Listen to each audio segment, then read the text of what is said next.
let's take a look at all the characters Genshin has given us so far. What is it?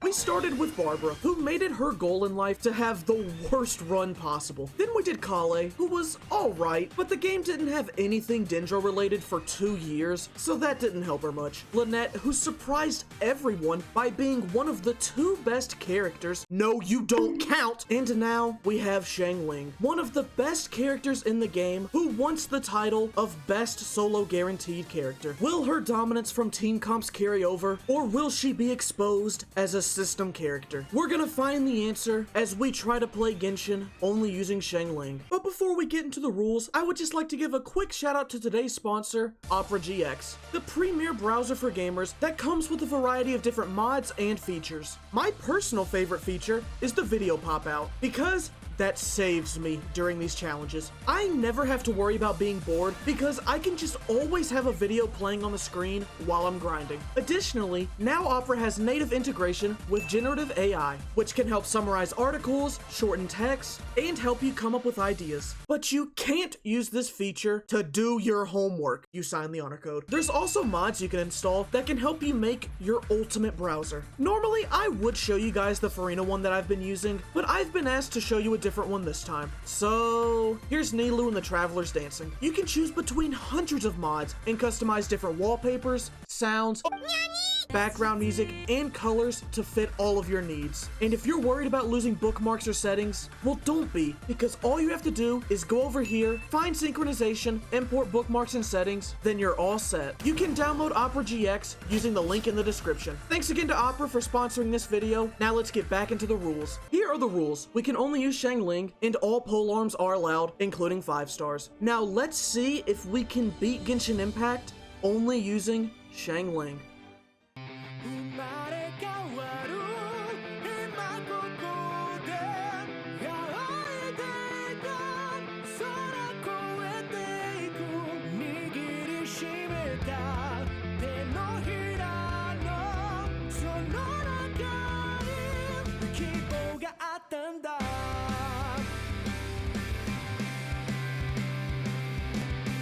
We start our journey with a trip to the bank. Drop your mortgage in the bank! Since Xiangling is not available until the 3rd floor of the Abyss, we had to drop some cash in order to start this. So after taking about 50 seconds to put in my information, we got our Xiangling. Following a fateful reunion with the Slime Killer 9000, we began Amber's domain. It brings me so much joy, knowing that I did not have to try and spend 5, 10, or even 40 minutes trying to jump up this rock. She is already proving herself to be different from the rest. Next was Kai's temple, in which we not only drowned Guoba, I am under the water, but impaled him. Lastly, we had Lisa's domain, and Xiangling is already proving herself to be a worthy challenger to Lynette because she was the only other guaranteed character who did this skip without cheating. Once Guoba destroyed the rock, we finished Act 1 and could begin our grind up to AR 10. Don't worry, darling. I'll take very good. No, she's yapping. That poor child. Spear. Peace be a polearm. Oh my god, that's not what I meant. Living in the city. Living in the city. Come on. Living in the city.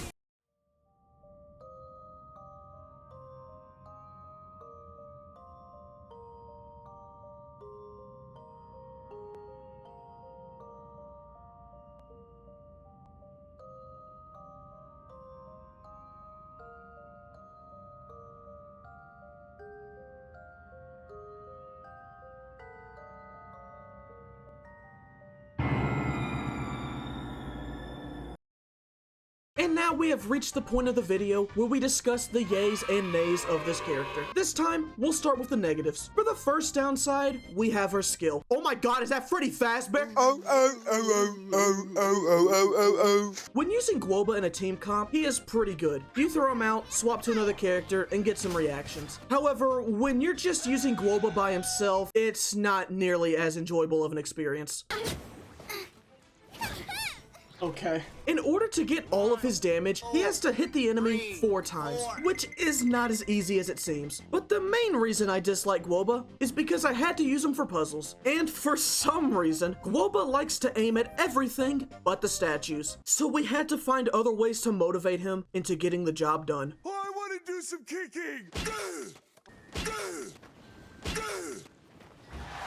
The next downside would be her damage. And before you type out the copy pasta, yes, Xiangling does do a lot of damage in team comps. But remember, she's alone now, and she picked the bear. Xiangling's damage comes from elemental reactions, but we don't always have that privilege. But the main problem I have with her damage is the polearm. This is the first time we've ever had a polearm character in these challenges. And it's pretty meh. Her attacks follow the rapid strike style over the single strike style, which means that there were a good bit of single-digit numbers. And yes, I know that since this move hits 4 times, it actually did this much damage in total. You don't have to tell me. The problem is that you're locked into doing this move, and if there's an attack coming, you have to either dodge and cancel the strikes, or take the hit. Now for the positives. We'll start with her element. Pyro is a pretty solid element, and since the game loves pyro puzzles, there was a lot for Guoba to not want to do in the open world. The only real downside is that since there's a lot of grass, we are committing a ton of arson, which hurts our health and reputation more than it does enemies. Pyro is also useful against shields, since it only does poorly against its own element. However, Xiangling's fast polearm attacks actually help in these situations. And speaking of polearm attacks, we have her charged attack as the next strength. Normally when I play a polearm character, I have a pretty good time up until I see this move. I used to hate this move so much, but after doing this run, I began to appreciate it a little more, simply because it goes through shields. We launch ourselves like a torpedo and go straight through the shields to damage the enemies. It is actually very helpful. And lastly, we have the burst. Best burst we've had so far, and it's not even close. It does good damage, has solid range, stuns smaller enemies, and has a lot of invincibility frames. Plus, she says hey ya when she does it. Overall, I was a little disappointed with this character, but she still has plenty of time to prove herself and become the queen. Once we ascended Xiangling, we started Act 2 at the 5-hour point. After defeating the Eye of the Storm, we entered the Fatui hideout and took damage from this move. How? Next was the Ruin Guard, which took a minute because... yeah. Then we had the final domain. This area just really made me wish the entire game was filled with electro slimes, since our reactions just one-shot them. But unfortunately for us, we had to fight enemies like Conrad. Luckily there was water here, so we drowned him next to Guoba. Please help me. And finished Act 2. For Act 3, this was when I really noticed our lack of damage, because we nearly failed the time trial challenge with the Pyro Mage, and for Dvalin, it took her 3 phases to beat him. Mainly because Guoba kept falling off of his head. She's dropping him, not throwing him. Is his head made of ice? I think she had the slowest time out of anyone for the Dvalin fights, with her being 1 second shorter than Collei. At 6.5 hours, Xiangling beat Mondstadt, which currently puts her in 3rd place behind Collei and Lynette. And now we have to get up to AR 23. Please, Dragon's Bane. Oh my god. We reached a damage high of 838, and when we fought the Pyro Flower, we set a new damage low for any character in this entire series. 5 damage. Despite this impressively low number, this fight only took 6 minutes to do. They say time flies when you're having fun, which makes sense, because I felt every second of this, and because the game is just so kind. You know I am a righteous man. They gave us 1 drop, so I had an excuse to fight it again. Of my virtue I am justly proud. Or please, Polar. Please, Dragon's Bane.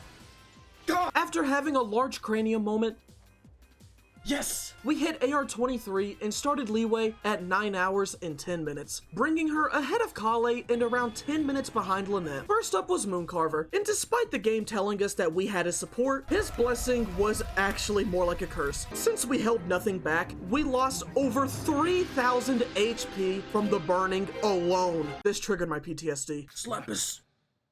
Assassinated. At the rite of dissension. Next, we burned the kitchen while making food for Cloud Retainer. Then we entered her domain. Even though there's a pyro monument here, I chose to perform the skip so that way we could properly compare the jumping capabilities of these short queens. And I fell off. No! Lastly, we had the Ruin Hunter, and this just reminded me of the good old days, because we had to hunt this large beast armed with only our trusty spear and animal. Following our victory was the end of Leeway Act 1. As we grinded some more XP, we got a new damage high of 981. Yeah, don't expect high numbers here. Once we began our progress in the Abyss, we reached AR 25, ascended our Xiangling, and entered the Ascension domain. I think at this point, it's fair to say that Xiangling is our best AoE unit that we've had so far. Stay down! Lynette had the taunt on her cat, but Xiangling's burst has more range and it follows us, so it just makes large group of enemies turn to ash when they're near us. With the end of the domain came 2 wishes that still did not give us a polearm. Then we began Act 2. We're supposed to cook some rocks here, and despite Guoba being a literal god of cooking, he could not reach the checkpoints in 1 cycle. You've gotta be kidding me. Next was the teapot, and finally, some more elemental enemies. You shut your mouth. Triple Death Bear Barrage! We also got a new damage high here with 1208. The next enemies were not as interesting though, because it was just bland, boring, elementalist treasure hoarders. So we gave them a little bit of seasoning, which ended Act 2. For the XP needed to reach AR 28, we did the Trial Grounds of Thunder, as well as fight the Pyro Flower again. Because God hates me, then we finally began Leeway Act 3. In a fascinating turn of events, Guoba was able to activate the device thanks to his hot breath. Next, we snuck by the Fatui agents, and by snuck, I meant we were right next to them. Then we sang to the flowers. Whenever you're ready.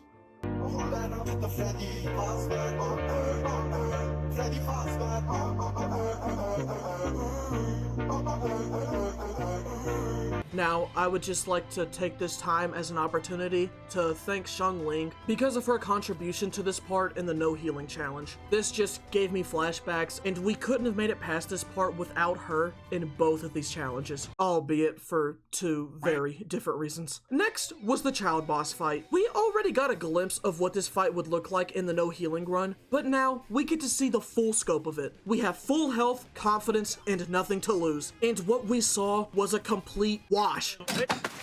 We broke this man at every possible turn. Next was the defense against Osile, but since it's already raining here, all these vapes turned our little bear into an average high schooler. At 16 hours and 54 minutes, we beat Leeway, putting her nearly an hour and a half behind Lynette. It seems like Lynette has just zoomed past everyone at this point. Me personally, I wouldn't take this, so if I were you, I would start moving. For the Dainsleif quest, Xiangling was starting to make some progress on the course, but Lynette left behind 2 traps in the form of Pyro Abyss mages. So that took some time for Xiangling to deal with. For Dane 2, we encountered another Pyro Mage, but we did make up for some of that time spent with the Cryo Mages. The Hydro Abyss Herald fights can go one of 2 ways, and it's entirely dependent on Guoba. If the Herald doesn't move, you can get some decent damage, but if it does move, then you might as well just walk around the house for 12 seconds, since you're gonna be waiting on Guoba to come back in order to really do anything. Next was the Jade Chamber quest. My wish to fight more elemental enemies was granted in this part, but the monkey's paw curled, because most of those elemental enemies were Pyro Slimes. The last portion of this quest was the fight against Based, who very much had a bias for Lynette, because there was a whole 50 seconds where Xiangling was not able to touch her. She didn't even try to hide her favoritism. After playing hide and seek, we hit AR 30, ascending both Xiangling and our polearm, the Halberd. And yes, this is the weapon that we will be using for the rest of the playthrough. Because despite the meme of polearm impact, I did not get any. This weapon isn't horrible though, because it basically gives us a free 4-digit number just for hitting an enemy.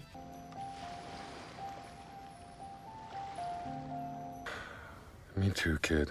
At 19 hours and 10 minutes, we began Inazuma, which is still an hour and a half behind Lynette. But she can't put her jacket up just yet. She still has to show what she's capable of. Stupid cows! First up was the transport mission, and I'll just use this to hype up my boy the Halberd. Everyone hated him, but I was the only one to stick up for him. This caused a huge damage spike for us. It was basically a second ability. Next was the prison, and even though it seems like I've been downplaying her for most of the challenge, she really is doing a good job. You are now one of my elite employees. She has the best AoE damage when her abilities are up, but the main issue is that since we have no other characters, we need to normal attack, and her auto attacks take a while to do their full damage. So most of the time, we have to dodge before we can land our biggest attack. Next was the first fight against the Raiden Shogun. Sounds like a lot of Raiden Shogun. sounds like a lot Raiden Shogun. sounds like a Raiden Shogun. And the Muso no Hitotachi.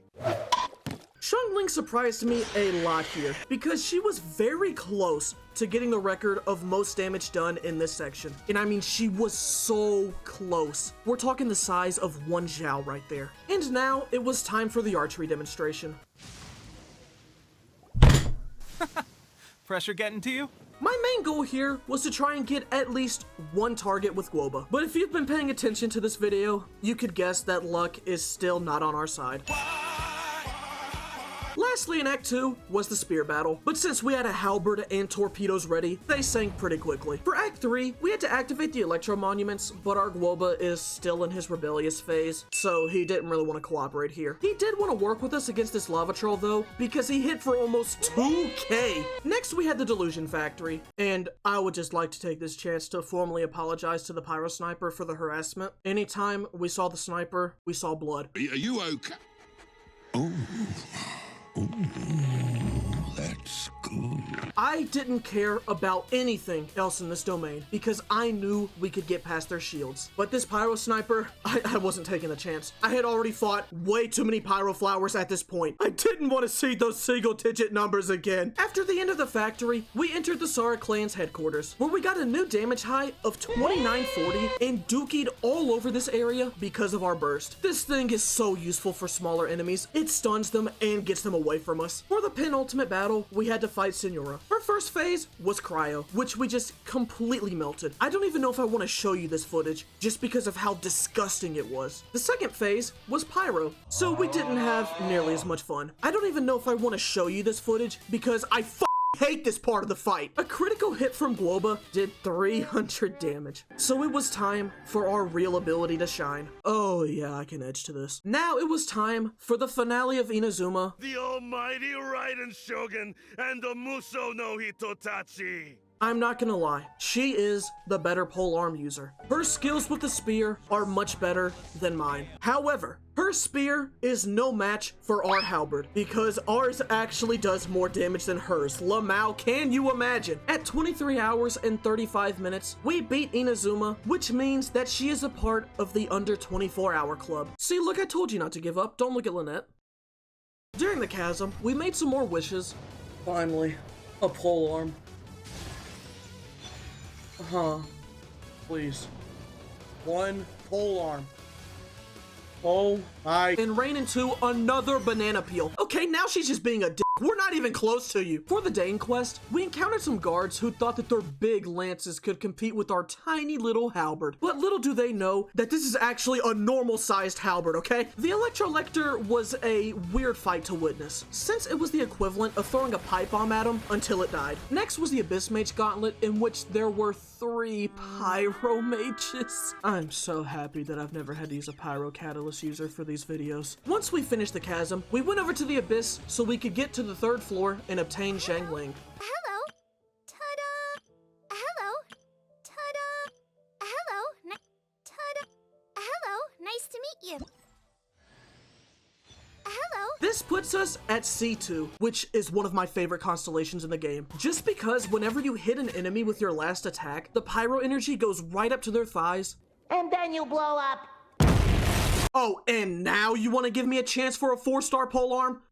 No thanks. I think I'll stick with my halberd. We then hit AR-35, ascended both our halberd and Xiangling, which gave us a new passive. Whenever Guoba disappears, he drops a pepper on the ground, which gives us an attack buff. Oh, Xiangling, don't eat that, that's gross! Next was the Ascension domain, where our display of mastery over both fire and polearms was rewarded with pain and agony. But at least we get to start Sumeru. To begin, we have the Withering Zone, and luckily for us, our torpedoes were able to hit the flying fungi, because if they didn't, we had no chance of clearing this. Our normal attacks in Guoba were just not cooperating at the moment. Next was the Tree domain, in which we blew up the Biggie Churl, And then you blow up.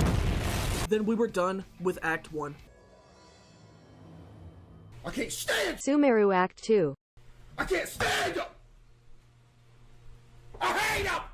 First up in Act 3 was the Mercenaries. During these fights, I'd like to pick up the Dendrogona just because it gives us another reaction, but that was not the case here. The Dendrogona would just not go after the enemies after we hit them with a charge attack. I think our torpedo was just too fast for the AI to follow. Afterwards, Glamrock Freddy no-diffed Roxanne Wolf, and we started Act 4. We went over to the hospital, nearly died to a Geolava churl, whoa, and began our Dendro teleportation. Our torpedo was able to activate the first monument, but we ran out of fuel on the third one, so we had to restock. We then made our way into the pyramid domain, just so we could keep getting interrupted. Then we started Act 5. I wasn't going to talk about this first combat section, but I just couldn't help but notice how much cooler the NPC attack animations were compared to ours. You can't sit there and tell me you wouldn't love to jump up and smack an enemy on top of the head like them. Next was the Fatui agents outside of Snow White. To the Pyro Sniper, I'm sorry for what I must do. However, there was an unfortunate end here, as Xiangling finally got a taste of her own medicine after all she had done to the Electro enemies throughout this entire playthrough. Please! Aww? Once we took down the final agent, we entered Scaramouche's factory. This was probably the peak of Xiangling's run. This is where her damage was the most consistent, and her reactions fared well against most of the enemies here. But after this is when she began to fall off. Come! For the actual Scaramouche fight, Xiangling was not one of the lucky contestants who could destroy all of the turrets. Meaning... Your new god awakens! Throw an egg on it. Lastly in Sumeru was Kari Bear! To start off, we witnessed a miracle because Guoba actually decided to cooperate with us this time. That was honestly more noteworthy than the Cryolector fight because you can guess what happened to him. And then you blow up. After 35 hours, we finished Sumeru, putting Xiangling ahead of all of the guaranteed characters that are not named Lynette. But we've still got some work to do before getting into Fontaine. Get back in the kitchen. And by kitchen, we mean the Trial Grounds of Thunder, Pyro Flowers, and Talent Domain. After a whopping 3 hours, we hit AR-40, ascended our Xiangling, and began Fontaine, still without a 4-star polearm. Yet again, we reached another obstacle that Guoba did not feel like doing. So we had to take matters into our own hands. I'll do it myself. Next was the Underwater Domain, and this is where Xiangling's damage really went south. It felt like the only time yellow was shown on the health bar was when our halberd activated. Guoba did okay. In total, his skill hits for around 3k damage, but I was still holding on for that moment where we would finally hit a single breath that would do 1k damage without a reaction. But alas, that day never came. Never mind, it's here. Finally, we reached Act 5. The only thing to discuss here is the room with the guard and 2 rogues. I now acknowledge this area for the troubles it has caused me in the past, so I have opted to not f*** around so I don't find out. And to do that, we just throw Guoba at them and wait. Once the ruin guard leaves, then it's okay for Xiangling to come out and play. After taking down the 2 rogues, we blew up the whale, and we were done with Fontaine. After 44 hours, 56 minutes, and 47 seconds, we beat Genshin Impact only using Xiangling, putting her in 2nd place for the guaranteed characters, meaning Lynette is still the queen. I had high expectations for this character, and I was let down, to be honest. It mainly comes from the fact that we had to use her weak normal attacks, and Guoba had to hit all 4 ticks to get his maximum damage potential. The rapid strike style was just not as viable in this environment. But let's go over to the ratings machine to give her a score. Damage. I would give her a 3. This character relies on reactions to do good damage, but we don't always have that luxury. Our burst does solid damage, and Guoba had moments of big numbers, especially because of C1, but ultimately, I don't think I can go any higher. Honestly, I would probably have given her a 2 if she didn't have access to the halberd. Exploration. I'll go with a 3. She only gets a 3 because of Pyro. Access to puzzles and chests allowed her to get some XP, which helped make it a little competitive with Lynette. Sustain. I will give her the first ever 0. If I was feeling mean, I would probably give her a negative point just because of how much food we had to go through from the burn reactions. I didn't show it much, but it was a serious problem. Amber didn't have this issue because she could cause fire from a distance, and Bennett got his burst up so often that he just healed through the pain. Xiangling had no healing in her kit, so every time we got burned, we felt it. Boss fights. I think a 2 is the highest I can go for. She really only did well against a boss and a half. Her lack of damage is very apparent, and in situations where Guoba messes up, it only makes matters worse for her. I know I joked about the halberd being a second ability for us, but in boss fights, it really was. Lastly, we have ability / utility, and I'll give her a 4. I think she deserves a 4 here because her burst is good for both offense and defense. Guoba drops an attack buff when leaving, and our C2 gave us an additional instance of pyro damage. It's not much, but it is still there. Overall, Xiangling gets a 14 out of 25, giving her a D, while ending with an unbuffed damage high of 2940 and a buff damage high of 3957. Xiangling is the perfect definition of how characters can be phenomenal in team comps, but underperform in a solo environment. I was really blown back at the lack of damage from the normal attacks. It gave me serious flashbacks to early Chi-Chi. These guaranteed characters have been very long journeys for us to accomplish, and I can guarantee you that the next challenge will be the longest one yet. Tell me why.